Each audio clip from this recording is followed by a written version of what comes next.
না না, এটা বানাতে দুধ, খোয়া, পনির কিছুই লাগবে না, অথচ মুখে দিলেই মিলিয়ে যাবে, এত টেস্টি হয় এটা। তার জন্য প্রথমেই লাগবে সুজি।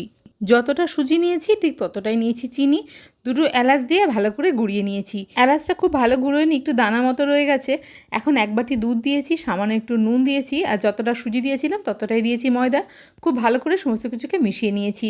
এখন এর মধ্যে দিয়ে দিয়েছি 1 চামচ বেকিং পাউডার আর 1 চিমটে দিয়েছি বেকিং সোডা। খুব ভালো করে মিশিয়ে নিয়েছি। ব্যাটারটা একটু ঘন লাগছিল বলে দিয়ে দিয়েছি আরেকটুখানি দুধ। স্টিলের বাটিতে তেল মাখিয়ে ওপরে একটা কাগজ পেতে দিয়েছি। তারপর ব্যাটারটাকে ঢেলে জলের ভাপে কিছুক্ষণ ভাপা হতে দিয়েছি। 15 মিনিটের মধ্যে কেকটা খুব সুন্দর করে ভাপানো হয়ে গেছে। বাটি থেকে কেকটাকে বার করে নিয়ে কাঁটা চামচ দিয়ে অল্প অল্প ফুটো করে দিয়েছি।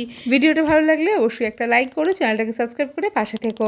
1 গ্লাস ঘন দুধের মধ্যে দিয়েছি 1 চামচ কাস্টার্ড পাউডার, 1 চামচ দিয়েছি চিনি, সামান্য একটু কেসার দিয়েছি। ভালো করে সমস্ত কিছুকে মিশিয়ে নিয়ে ঠান্ডা করে নেব। এখন কেকের ওপরে মিশ্রণটাকে অল্প অল্প করে দিয়ে কিছুক্ষণ ফ্রিজে রেখে দেবো, যাতে কেকটা খুব সুন্দর করে ঠান্ডা হয়ে যায়।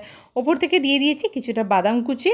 দেখতে কতটা সুন্দর লাগছে দেখো, খেতে কিন্তু তার থেকেও বেশি সুন্দর হয়েছিল। খুব অল্প সময়ের মধ্যেই তোমরা এই কেকটা বানিয়ে নিতে পারবে। আর বানিয়ে কেমন লাগলো সেটা কিন্তু আমাকে জানাতে ভুলো না।